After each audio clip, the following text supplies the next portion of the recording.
నుంచి పుట్టారు కాబట్టి లక్ష్మీదేవి తల్లి.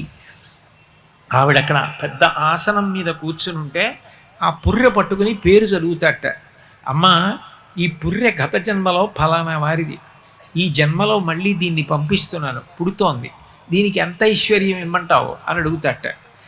గత జన్మలో ఏం చేశాడు అని అడుగుతుందట అమ్మవారు.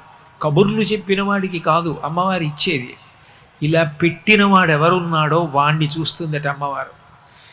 ఆవిడ పేరు చెప్పగానే ఆవిడ సర్వజ్ఞ, ఆవిడికి తెలియదు వాడా ఎంత చేశాడ్రా అని ఒక్కసారి కనుబొమ ఇలా పైకెత్తుతుందిట.